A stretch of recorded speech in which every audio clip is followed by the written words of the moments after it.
just want to go over a couple things for Sunday school here. I noticed on the coming advance, the 19th, I thought the shoebox stuff was over. It is, I'm sorry, that's me. Okay, Beth. No, I just was asking. It was on the calendar. Shoebox stuff is over. Okay, so, I wasn't sure that it would be over. 'Cause right. there might be something else you want to do. Since it's all cleaned up, it's done. Well, and all the leftover stuff was taken to Lucas Avenue on Friday. And to the school and Everybody else is happy. And Wayne and I this week are going to set the tables up when the walkers aren't there for the fifth Sunday and then for Season Saints. So we're put up 16 tables. That's enough for 96 people. That's always, but it's always better to have more tables. Other than that, what other special announcements we have? I know they're going to show one more movie today in reference to the shoe boxes. And I think they are. We have two little videos to show everybody. What other special now? I know the. Santa Fe fell. This morning? No, the other. Yeah, she has a bad foot. Yeah. But other than that, I don't know anybody else to put on the prayer list. Diane. Is she on there now? Yeah. She is. Diane Stewart, she's still on there. She's home. She's home, but she was not feeling good. Yeah. Okay. And Marcy McCall had her first chemo when you good, so she said, Oh, she has down. she has chemo. Oh, for hip. No, for colon cancer. Oh, okay. Gotcha. Yes, sorry. Gotcha. I'm on. That's okay. I don't have anything new to add either. Everything else seems to be falling right in place. We need to keep all in prayers for our families in Hawaii because they're having a hurricane over there. Bad storms. Andy's there, Erica, grandkids, and also Fernando's nephew, I believe, is stationed. Yeah. Christy is in the Philippines. She's already been through it. Are they on the main island? No, they are in Oahu. And this one was going towards Long Island? Yeah, I'm looking at it right now. They already told me. Well, that's good. So this is. So we're just definitely keep all those people in prayers. Everybody else in the prayers for all the bad weather we're having, including the heat. So, It was what my grandson was really sick. yeah. Yeah, it'll be fine. Anybody else have any special announcements, sick announcements? Okay. Let's open up with a simple word of prayer. I'll open up and I'll ask Ilona to do the closing prayer. Yeah, you can do the closing prayer. I'll do the opening. Heavenly Father, thank you for bringing us together this day as we continue to study the minor prophets. We ask that you be with all those that we've mentioned in our prayer list, especially Marcy McCall and Diane. We hope that they'll recover soon. Their doctors will take care of them, their medicines will get readjusted. Watch over those with all the people involved in the various heat problems, the flood problems, and especially those in Hawaii as they go through this hurricane that supposedly is going through that area about now. Also watch over those in the nursing home, those homebound, and those traveling. But especially be with our high school and college students, as many of them started school, started brand new colleges, starting a brand new way of life, and leaving mom and dad all empty nesters. So watch over them too as they deal with their children as they continue to grow. We ask that you continue to watch over us and our Sunday school class, Pastor Clyde that brings the message. And thank you for many, many blessings. And we say this in Jesus' name, amen. I don't know why I brought up the empty nesters, but some parents, it's hard for them. And some of them are celebrating already, have already converted the kids' room into something else. Okay, today's lesson's on Malachi, and it's a little different. Malachi is somewhat different than the others. You know, I got a handout here. What I say, Malachi? I'm sorry, Micah. I was close. You know, if you're comparing, and you really can't, we do that anyway. If you want to compare the other minor prophets, Luann will give a handout here. If you want to compare Amos, Hosea, and Micah, I got a little handout here. But think of Micah as this way, and it's indicating that little handout. Micah, you know, the word of the Lord came to Micah in chapter 1. I don't think he'd volunteered to become a prophet. Word of the Lord just came to him. But think of Micah as acting as a prosecuting attorney in a divine court case. In other words, imagine us being in a courtroom like we are today, and Micah being the prosecuting attorney telling all these leaders and priests and false prophets, tell them and how bad they were and so forth. So we're going to talk about that a little bit here today. Good to see you both today. Glad you're here. You haven't missed that much. Come on down.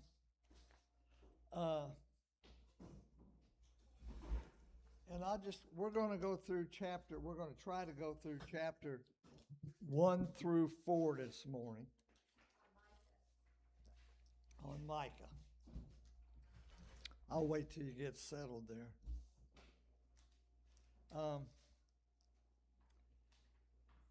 During this particular time of Micah in chapter 1, verse 1, I'm not going to read it. You can glance over it. But during this particular time, Micah was a prophet just southwest of Jerusalem.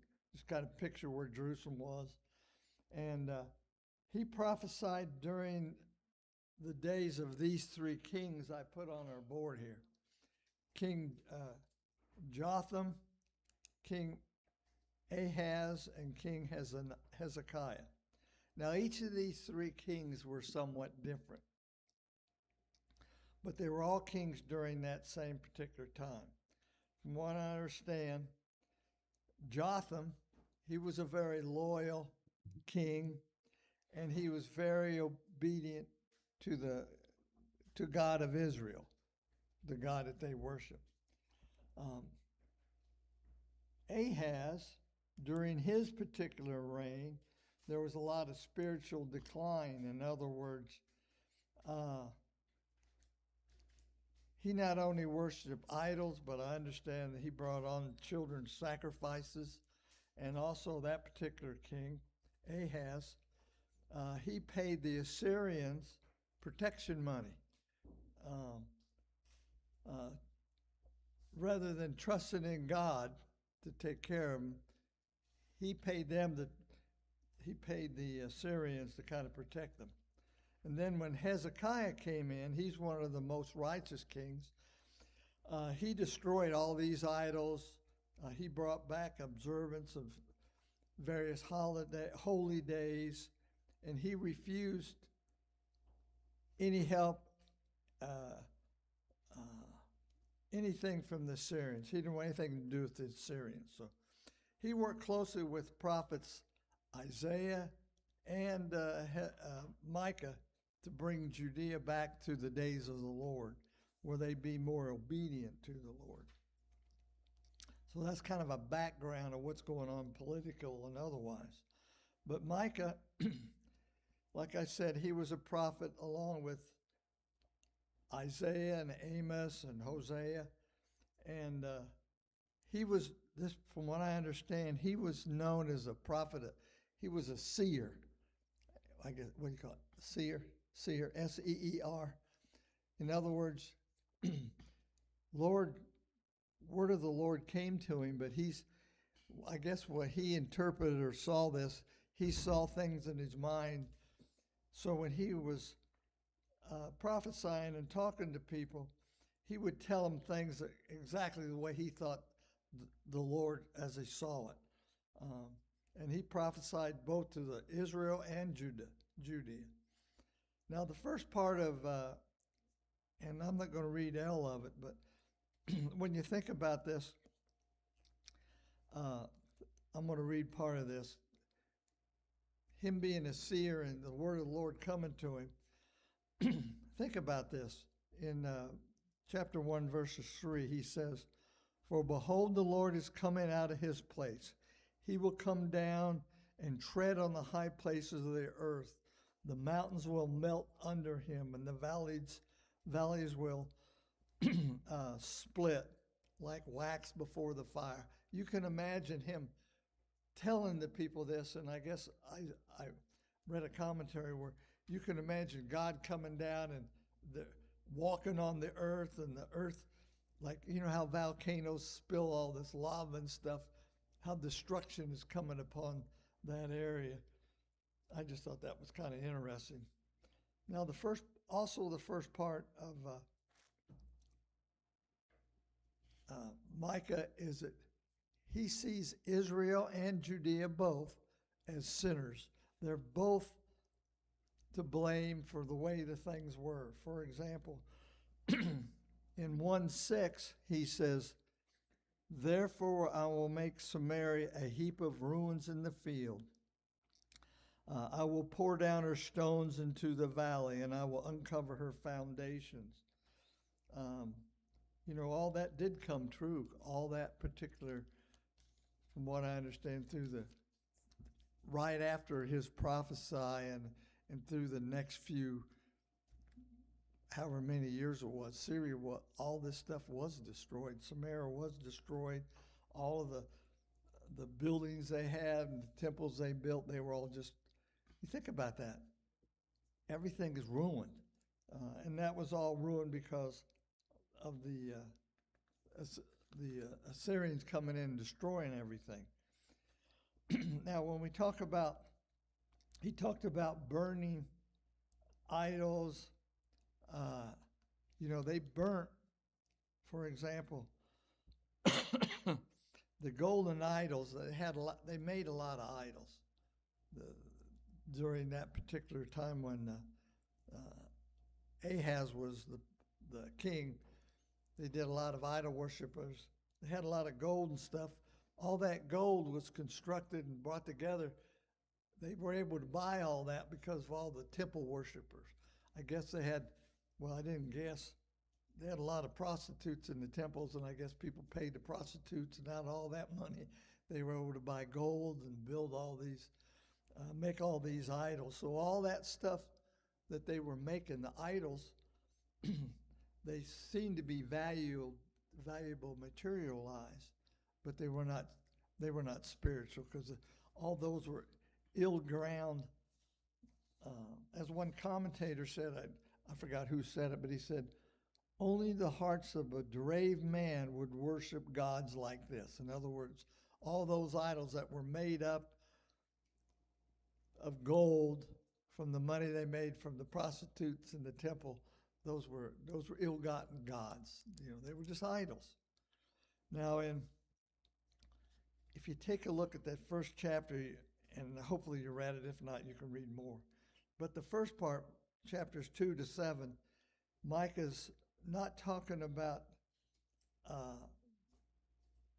he's talking about the judgment, but then in 8, he talks about how deeply mournful he is towards people. This is that part of Micah where he's like a preacher. He's in these verses 8 through, well, beginning at 8, he's just talking about how he cares so much for the people, for what they're really going through. He's declaring that Judea would be their wounds would be incurable.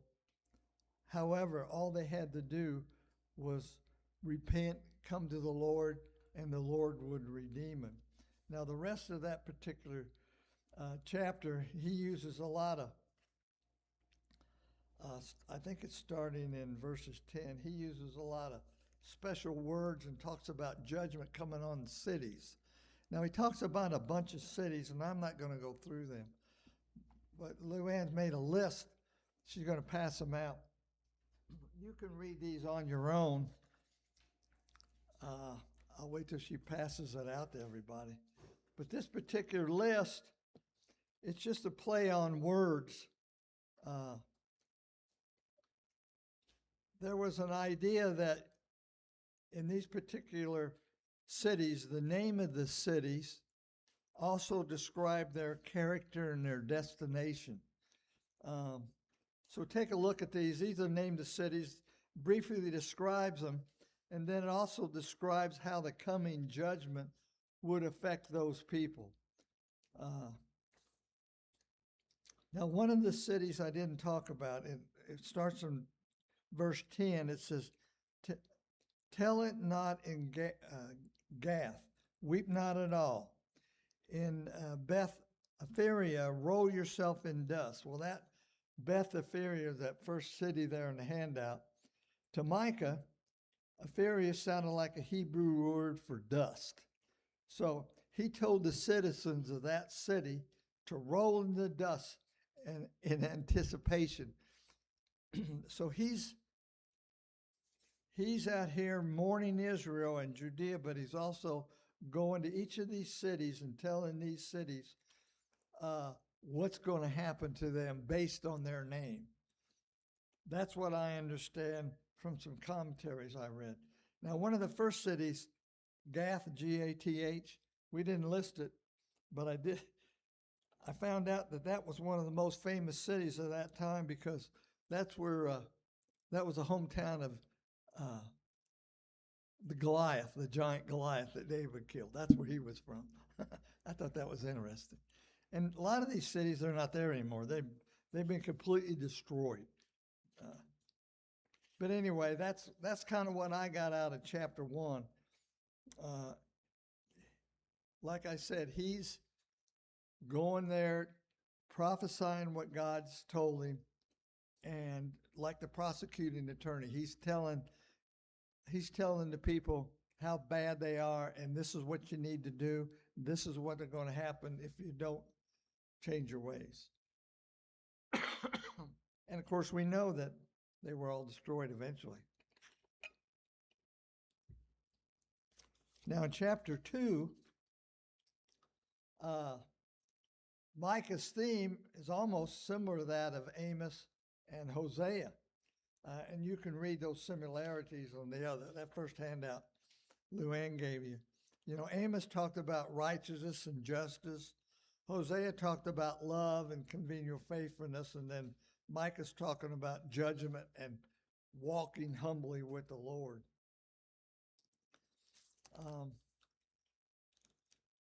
Now, even though they all preached about the same time and during the same kings, they all condemned the wealthy. They all condemned the wealthy class in Judea and in Israel and Judah for plotting against the poor. You know, they were greedy. They were stealing families' land. They were evicting people who were vulnerable. And God was, through the prophet, was telling them of this coming judgment if they didn't change. Now, at the end of the chapter, which we'll get to shortly, well, at the end of chapter 2, which I'm not going to read, depending upon your Bible, a lot of times there's heading. At the end of the chapter, God's going to promise that there'll be a remnant, a few people left that he will restore and things will get better. Now, there's a couple things here. I'm not going to read all of them, but if you think about this, he's talking about greed and injustice.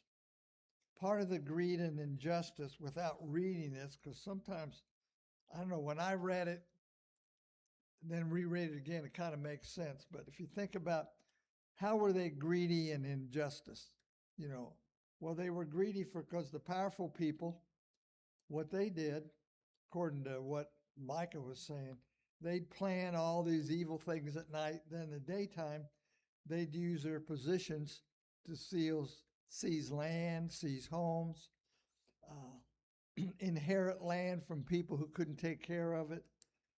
There was also a rejection of the truth. The people, especially the leaders, they refused the true warnings. You know, Micah, Hosea, and Amos were all prophesizing that this is going to happen.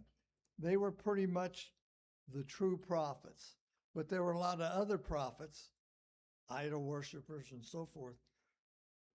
All they promised, I guess you could say it's like some of our political leaders, they just promised comfort, ease, everything's going to be okay. You have a lot of wine, you know, things going to be okay. They also didn't understand that God was going to have divine judgment on them. In other words, through the prophets, God was announcing that there was coming disasters. And if they didn't change their ways, if they didn't change their ways from oppressing everybody, that God was going to strip them of everything they have, including their pride, the land. And sure enough, you think about it, it sure did. It did come true. There's a part here that, and I don't have the exact, doggone it, I forgot to write it down, but the chapter closes with a message of hope stating that God would gather all these people together like the sheep. There's a, here it is. In 2:12, he's prophesizing what Lord's telling him. That the God said in 12, I will surely reassemble all of you, O Jacob. I will surely gather the remnants of Israel. I will put them together like sheep of the flock, like a flock in the midst of the pasture. In other words, he's saying that there is a way for us to get through this, but God will come and protect us. That's kind of what I got out of what chapter 2's saying, even though when you read it, it's kind of crazy. But 3's even crazier than that when I read it and studied it, because in chapter 3, Micah is shifting from addressing the people, God's people, for their sins. He's specifically talking to the leaders, you know, the rich people, the priests running the temples, and just the kings and everybody. He's specifically talking about the leaders. Now imagine when you read this, it doesn't make any sense. But imagine that Micah's, when you read this, it's like he's using the first part of this chapter to refer that the people were cannibals. You know how you eat, there are cannibals that eat people. But that's the way I understand this. In other words, what he's saying here is the leaders are so bad that they're causing early deaths to the poor people. They're put in desperate situations. You're killing these people. If you take a look at 3:3, just go to 3:2. You who hate good and evil, you who hate good and love evil, who strip the skin of my people and the flesh from their bones, who also eat the flesh of my people. Flatly their skin from them, break their bones, chop them into pieces like meats of a pot, like flesh in a cauldron. Lord have mercy. You know, he's, what I'm understanding, what Micah's saying is that the leaders there, you're killing these people. You're killing the poor. You're killing, you know, the people that are down and trodden. You know, you have a wealth. It's like they're saying that you who are wealthy and powerful were consuming all the life of everybody underneath you. You're destroying them. You only exist for the good of yourself. You don't care about anybody but yourself. Uh, I guess you could say leadership at that time was more concerned about what's in it for me. You know, they didn't care about anything else. They had that attitude. And what Micah is saying, what's going to happen is that God will answer you by his silence. In other words, when you need help from the Lord, he's not going to respond. He's not going to be there. And he says that in verse 4. He says, then they will, he's talking about the leaders, then they will cry to the Lord, but he will not hear them. He will even hide his face from them at the time, because they have been evil in their deeds. You know, he's really laying it on from the commentaries that I read that the leaders are pretty bad people. That's what I understand and what I've.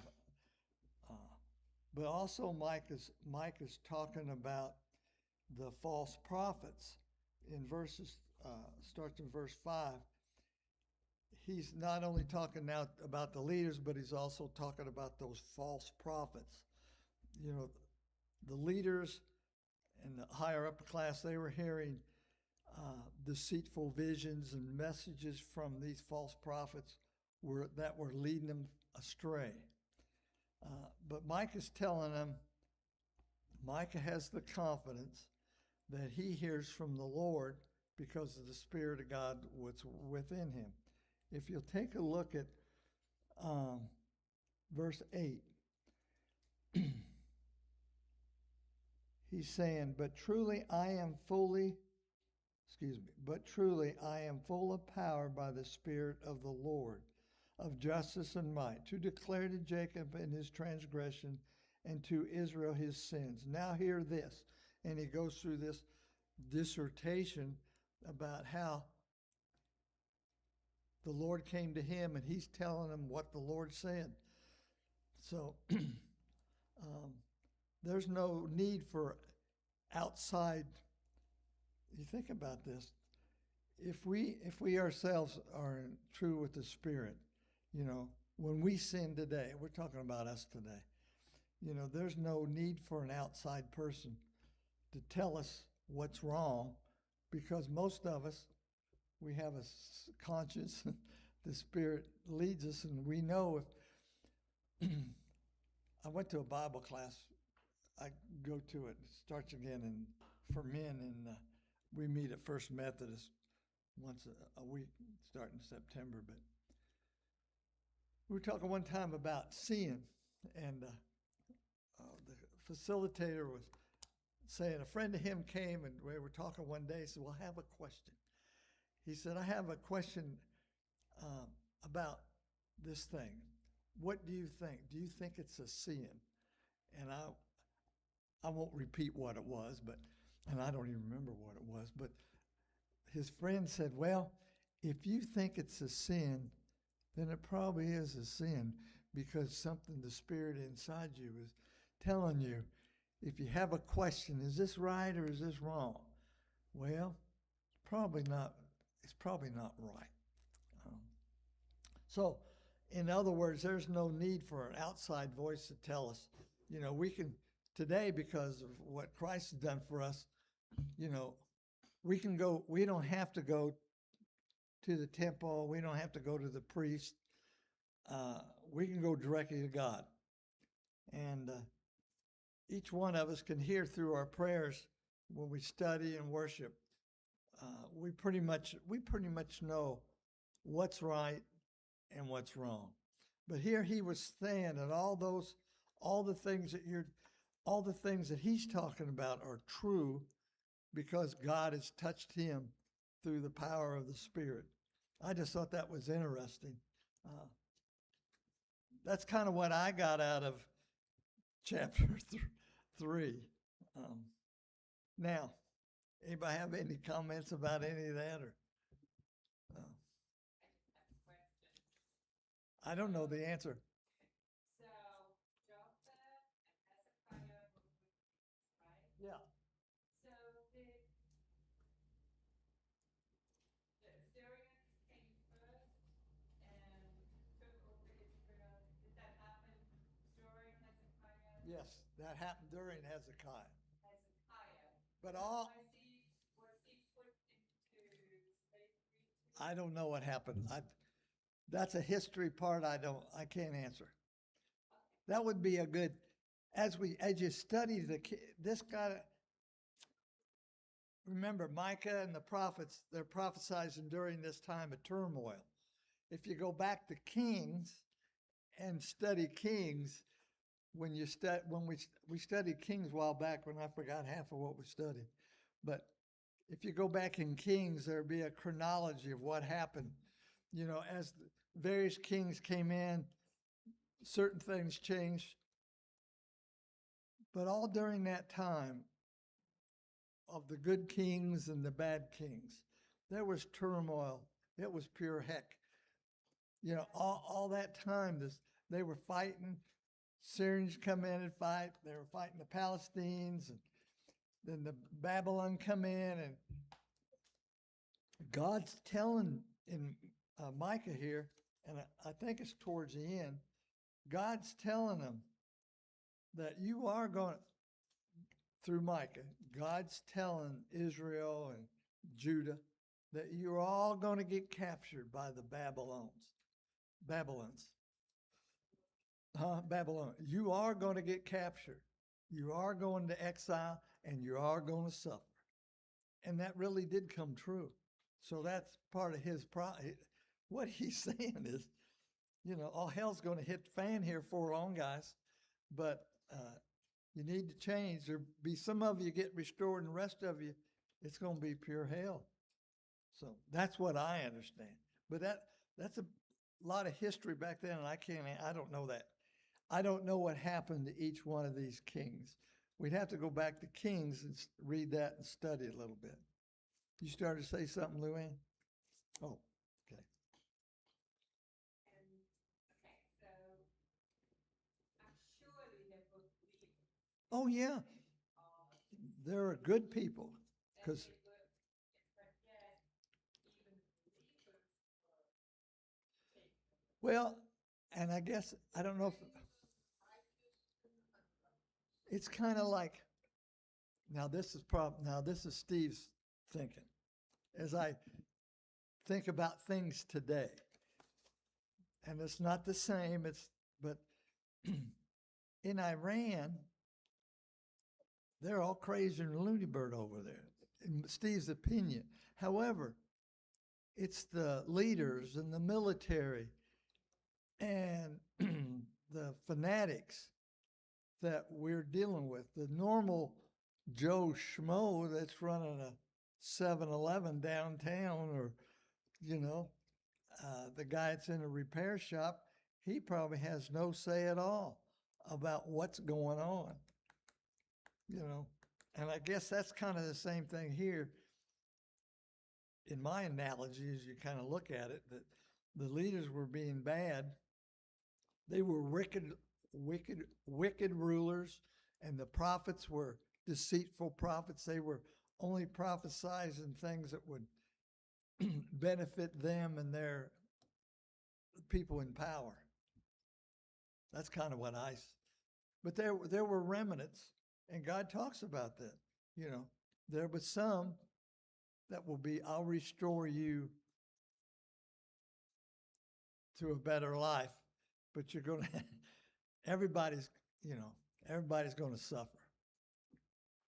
That help that any? Now we're going to stop at chapter 4 today and then pick up next week at 5. But when you go to chapter 4, he's going to shift the tone from chapter 3 to chapter 4. It's a little bit different. The images of chapter 3 are going to change in chapter 4 to I guess you might call it a future of hope. He's talking about the Lord will, and a lot of this is coming in here is a reflection, I think, of what's talked about in Revelation 20. But here he's talking about in chapter 4:1. It says, "Now it shall come to pass in the later days that the mountains of the Lord's house shall be established on the top of mountains and shall be exalted above the hills, and the people shall flow to it." In other words, he's saying the nations will slowly come together. They'll be happy. In 2, he talked about, he said, "Come, let us go up to the mountain of the Lord, to the house of God, and he will teach us his ways. We shall walk in his path." You know, this is a fulfillment of the millennium when, you know, when Jerusalem's going to be restored and become the capital of the earth, supposedly.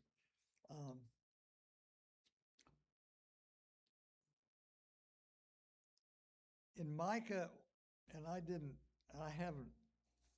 print that out so anybody could read it, but the predictions in Micah 4:1-3, are the same predictions that Isaiah has in the 2nd chapter. You know, so it's not unusual, even though Isaiah and all these people were prophets at the same time, they both talked about the same thing because God talked to both prophets. So if you go and read Isaiah 2, it pretty much repeats what he's saying here, that things would be restored. They'd be restored. You know, the Lord's going to come protect them. You know, much of Micah 4 is talking about the reign of the Messiah, the reign of Jesus on earth during the millennium. You know, we all know that, or some of us believe that the millennium's that 1,000-year period when Christ will come back to the earth and he'll be king over the earth. And that's mainly Revelation 20, which that's another story in itself. But he's literally talking about the future of Jesus' return on earth when he's prophesying this. Now, there'll be a time when we know that there'll be a time where there'll be no more wars, no conflicts. And he talks about that. He says, in 3, he says, "They shall bear their swords into plowshares and their spears into pruning hooks. Nations shall not lift sword against nations, neither shall they learn war anymore." So he's really prophesying what John's talking about in, Revelation 20. At least that's what I'm kind of getting here. That so during this reign of Micah, during his time of prophecy, he's telling people that they'll be free from ignorance. They're going to be free from war. This kind of answers, I guess, your questions. They're going to be free from want. There's not going to be any more want. And you're going to be free from fear. You know, this is, he's not saying that this would be paradise, but all the promises and freedoms that they have in the future will come true if they turn themselves over to the care of the Lord. Now, in verse 6, he's talking about Zion being a future triumph. Now, Maud, I'm supposed to remind you at 10 after to go get Miss Myrna. So, and this is where I think part of your answer is, Ilona, in verse 6, 4:6, Micah tells there'll be a remnant that will become a stronger nation. In 6, he says, he said, "I will assemble the lame, I will gather the outcasts and those whom I afflicted." This will be a nation that's not formed by the will of the mighty people, but God is going to save these people, and God will form the remnants of these people that are left here. That's what I understand that he's saying. Does that make sense to anybody? When you read this by itself, but he says, "On that day, says the Lord, I'll I'll reassemble the lame and gather the outcast. I'll make the lame a remnant and the outcast a strong nation. So all those people that were captured by the Babylonians and Assyrians, with the people really trying, God will come back, save those people, and make them into a stronger nation. You know, then at the end, 9 through the end, he talks about this vision that God has is important, but what's going to happen, there's still going to be a lot of pain. These things are going to happen. You know, he talks about this being a lot of pain, reminding all, of course, y'all, except for Mike, myself, and Jamie, we have no idea what it is to have birth pains. But he's referring, Mike is telling them that at first they're going to be taken into captivity by the Babylonians, but also they're going to have a lot of pain, but once this pain is over, you will be delivered. In verse 10, he says, but in pain, he's telling them that you're going to have to, you as a nation are going to have to go through a lot of pain. He said, but in pain and labor to bring forth, O daughter of Zion, like a woman in birth pangs. For now you shall go forth from the city, you shall dwell in the field, and to Babylon you shall go. There, he's telling them, you're going to get captured, you're going to Babylon. There you shall be delivered. There the Lord will redeem you from the land of your enemies. He's telling them that you're going to have to go through these pains, but in the end, God will rescue you, and He will deal with those nations. God will deal with all the people that are causing you problems, and He'll restore a remnant of you who still believe. And that's kind of what I got out of these first 4 chapters. Now, I didn't do that all myself. I read some commentaries. But it does make sense when you read it and think about it, that think about that, all those nations over there that all the kingdoms they have and all the cities, man, they're gone. They've all been destroyed.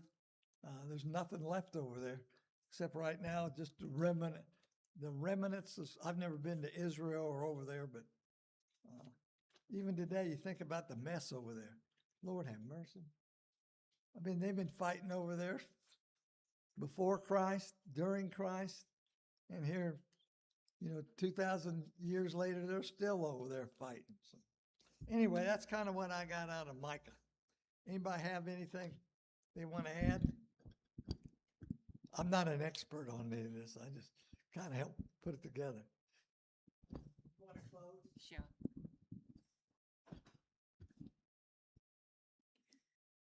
Dear Jesus, please be with us as we go our different ways. Be with Clyde as he brings the message today.